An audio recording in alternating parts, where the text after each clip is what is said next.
Our guest today is Harshit Agarwal, the founder and CEO of Appknox, helping enterprise secure their mobile apps. They have reached more than 70 paying customers with an ACV of $20,000, today at a run rate of 1.7 million ARR with only $750,000 seed investment from 2014. Harshit, you are an inspiring product income maker. Welcome to the show. Thanks, Ohad. Happy to be here. Harshit, can you tell us about how did you discover the original pain of customers around mobile security, perhaps at the beginning, and then how did you evolve discovering that pain when you evolved to discover it within enterprises? We started our company back in 2014. Back then, we saw a lot of enterprises moving to mobile first or mobile focus approach. So we definitely saw that mobile is going to become primary for a lot of businesses. As we see now, I think mobile has become primary mode of interaction and the way internet is introduced majority of the population. Back then, our ICP that we initially started, internet companies, any internet company that used to raise funding or release mobile focused application, we used to reach out to them and try to convert them to the customer. For us, ICP discovery has been an always ongoing process. But the major change happened in 2017-18, I think, when we were going tough phase. Because in our initial ICP that we chose, we realized these are early stage companies. So eventually half of them don't survive. The ones that survive, for them also mobile is just one-time activity. So it's not a repetitive behavior that we are able to build out of them. So in 2017, we went through a very tight process of discovering the ICP where we did a lot of customer interviews. So ideally we had zero down on three major ICPs and we did roughly around 20 to 30 interviews with each of those ICP, out of which the ICP that we got a fair response or probably where we could match problem statement with what value we are offering was the banking sector.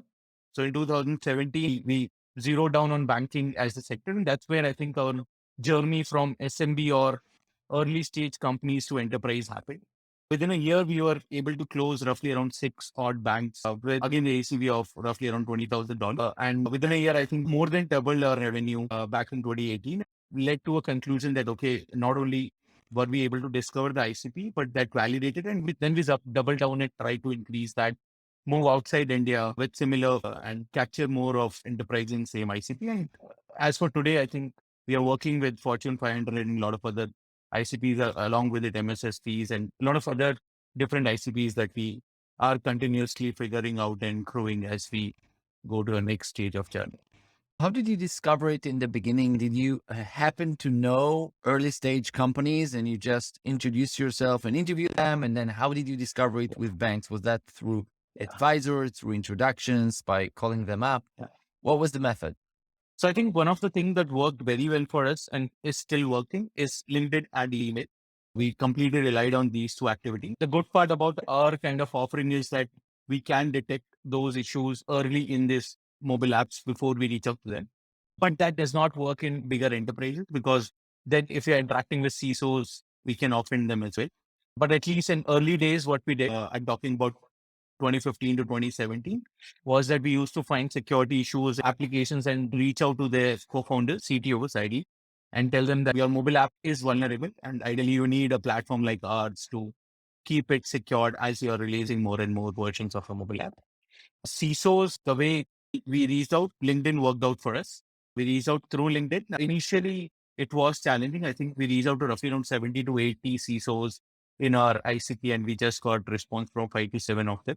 But once we were able to connect with one or two of them, it's very easy to get recommendations and connections from them. Definitely, it's a very close-knit network they have. So once you are in road, it becomes very easy for you to interact with other CISOs and try to have more of those interviews. And how did you validate their willingness to pay? So I think the ICP question, we used consultative approach. Our basic question was that what are the challenges you are facing on application security? Though our offering is on mobile, but we try to understand what are their bottlenecks. We never try to pitch our solution on first call. That is something that we refrained at all when we were doing the discovery calls, at least, because there will be a perception that will set, and accordingly, we might get false answers and might result in us not validating it correctly. That complete exercise was really helpful because while discussing, you're just focusing on what are their current challenges, problems, what are they doing today, where are they seeing those loopholes or what is it that's not working for them. So that gave us a clear idea on what bottlenecks or what challenges these CISOs are facing in mobile security.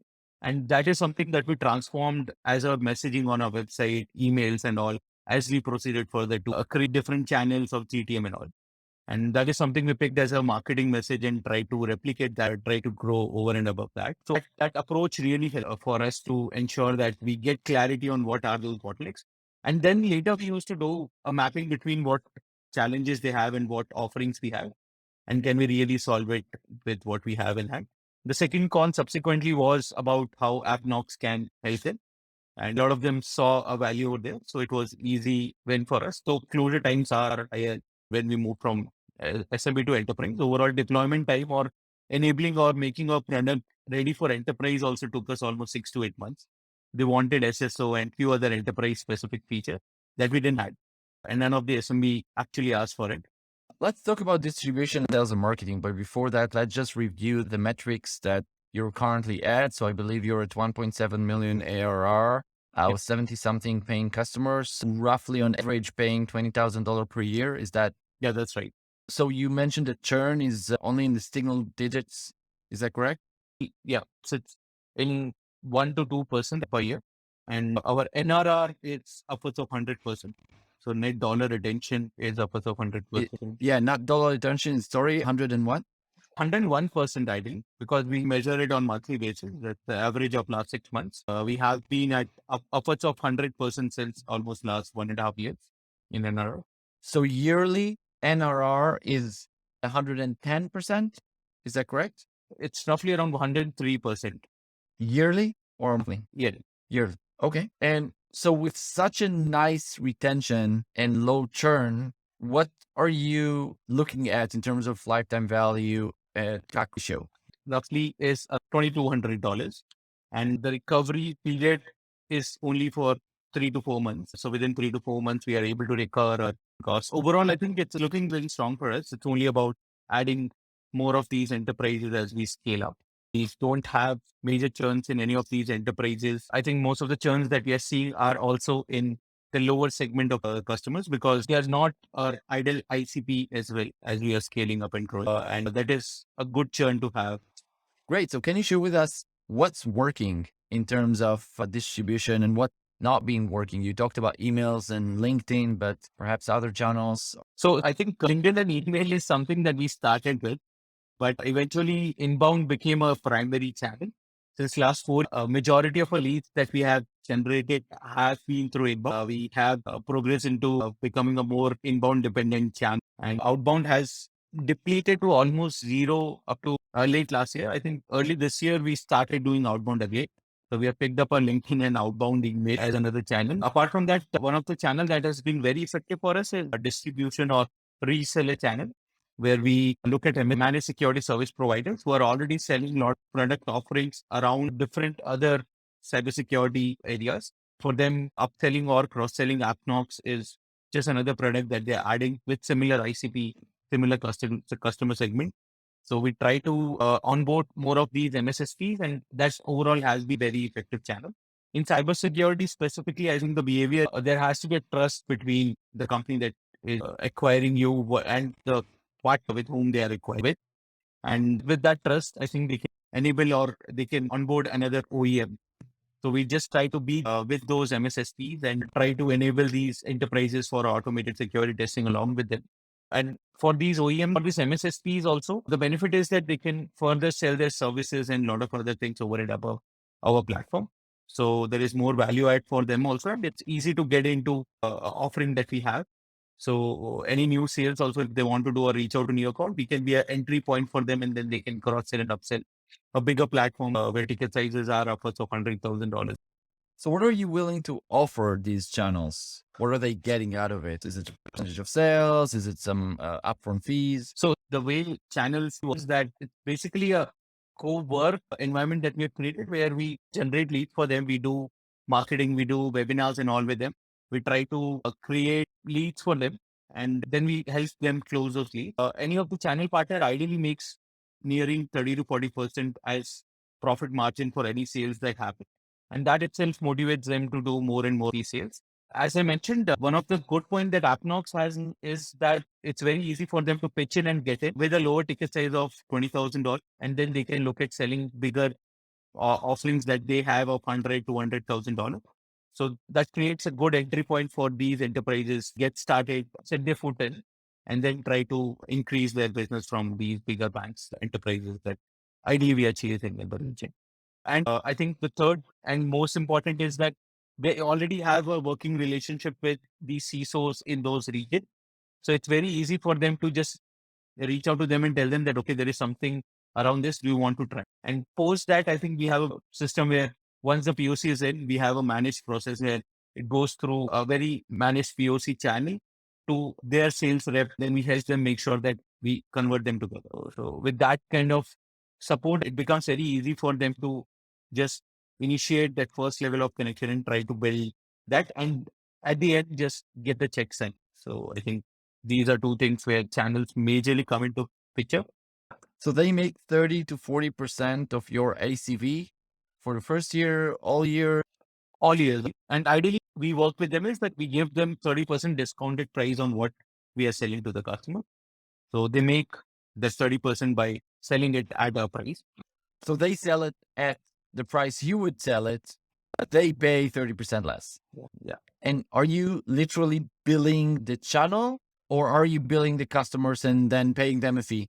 Building the channel, but we keep support and everything with us, and channel bills to the customer because most of these regions where we are working, like Middle East or Southeast Asia and all, the cross-border payment and all is also not so smooth. So it's better that we have channels taking care of their bill. We bill them and they bill to their customers. Let's talk about challenges. What's been hard throughout this journey? I know you went through a pivotal moment in 2017 or 18 with hardly any cash in the bank, but perhaps other challenges that you're facing today. How are you overcoming them? So I think challenges and bottlenecks is one thing that are constantly there. It just keeps on evolving. Initial days when we started with raised funding, we saw that it felt that it's a victory for us, but later we realized that it's more of a task that we have taken and we should have done it in better way. So the learning from there helped us ensure that we grow with keeping in mind that we are growing without losing on dollars. So ideally, I think the value creation or value SaaS model people are talking about, where we make sure that every dollar we invest, we take at least $1.2 out of it. But with that kind of growth, over the growth has been comparatively slower for us. And that is a challenge we are going through and changing the entire company's mindset from being very, very price sensitive before we take any decision or experiment or anything to going aggressive. So that whole shift is a big change that we are trying to do now. But again, before I even blame my team, I think I myself am facing issue on trying to go through that change. So we are now trying to transition ourselves from a slow growing but profitable a fast growing and burning money as well, not really saving, but at the end of the day, surviving is not coming to a situation where we were around 2017, 18, where we were about to die, but making sure that we are able to grow as well.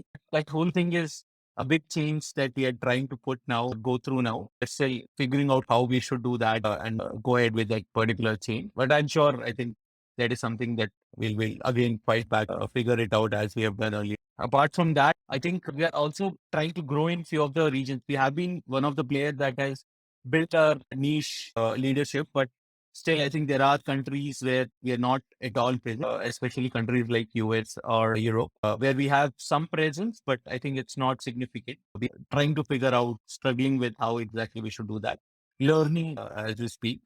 So perhaps you're talking about the willingness to set a few experiments out there that may or may not work and may burn some cash.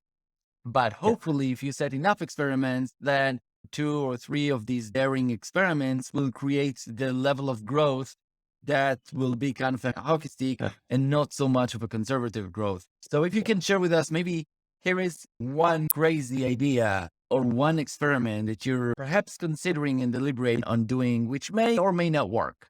Definitely have done a lot of experiments that have not worked.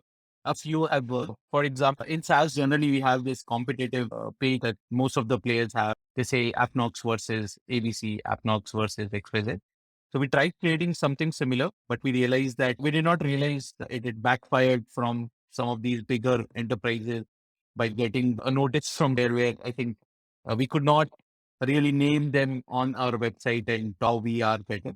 That is one that happened very recently. Apart from that, going out and fight, I think we are running a lot of ad campaigns and all in those regions very actively. I think overall ad spend has almost grown to 3 to 4x since last quarter. So is it around $3,000 or $4,000 per month you're spending? A little more than that, I believe. I think earlier we were spending roughly around $2,000, $2,500. Now it's roughly around $7,000 to $8,000 that we are spending, which again, for a company that is investing from the revenue is a lot of investment that we are doing. Apart from that, I think hiring in US is another addiction that we are getting into, which we have to hire. I think as we are scaling up, looking at anybody in our vertical, it's again a very expensive resource to have on payroll. If we get into that, we need at least someone to run that for 2 to 3 quarters before we get to see any of the result. So the ROI can be measured after a year from the moment we take a call, invest, do that. Apart from that, I think we have started a lot of outbound exercise. I told you that earlier this year, our outbound overall was something that we were nil or zero at, like cold calling, and that has worked. That is again cheap experiments that have worked. There have been experiments that have failed, but cold calling overall has worked for us. Cold email is again something that we have doubled down again in last quarter, and that has shown some effective results. I think it will take some time for us to make a little better. So I think these are things that we are doing. Most of them seem like a small experiment, but for us, where we are like already a 50-member team with 1.7 to 2 mil revenue, it's very high cost that we are incurring on all of it. Moving fairly net positive, profitable company to a net negative burning company. So overall, I think next 2 to 3 quarters will be very critical in this growth journey as we are getting into it. I'm positive. I'm sure that even if it does not work, we'll have a lot of learning and then we'll figure out. I think we are being through worse. So this again will pass through. Can you share with us some recommendations for book tools, podcasts, and blogs that you're following or that you're recommending other entrepreneurs to follow as well? Recently read the book from Ben Horowitz, It's About Heart. Very nice book. I think if I would have read this 5 years back, I'm sure the way or where I would have been with Appknox would have been completely different point. A lot of learning from it. The other is multipliers because as we were growing our team, I realized how the team that we're hiring and motivation and where they are heading is very important. So multipliers in a book that any founder should read. Tools that I'm fan of, two big tools I think which I depend on day in, day out. One is HubSpot, the other is Slack. The way we have used our HubSpot, we are on the entire stack of HubSpot, and that has been a journey itself. I think it took us 2.5 years to go from one bit of HubSpot to another. And overall, that product itself is something that motivates me because it gives a clear journey of how a customer came for one bit and then it grew to the entire stack of HubSpot. Similarly, Slack, the way they have integrated, make a must-have tool internally, like the integrations that we use over there. Ideally, I don't open my email so often. Slack and HubSpot itself keeps me updated on whatever is happening at the org level end to end. What are opportunities you're looking for through sales, acquisitions, perhaps to expand your product portfolio or fundraising with 3 to 4 months of sales and marketing recovery? I'm sure fundraising could be an option and interesting for many investors to invest. So I think that's at this stage, we're majorly looking at growing in some of the Western countries itself, and we are looking for active channel partners in that region. Apart from that, we are also hiring for some of the leadership positions like engineering manager, reps and sales, as I mentioned, ideally someone who has done that in UA, customer support. So a lot of openings that we have roughly around 10 to 12 openings that are ongoing at apps currently. So if anybody is looking at joining a growing company, I think we have a platform and we would love to have them on. What about acquisitions or partners? Partners, MSSPs, definitely yes. Acquisition, not up the chart. Fundraising, again, not up the chart. If there are cybersecurity specific investors, we'd be happy to interact with them and understand how they can help us. So Harshit, founder and CEO of Appknox in the mobile security space, differentiated with security quality for mobile apps using real devices rather than emulators. 1.7 million ARR serving more than 70 customers, looking to expand in the US and Europe, looking for channel partners and sales and customer support talent. Harshit, thanks so much for sharing your product income making journey. Thanks a lot, Ohad. It was really great speaking with you.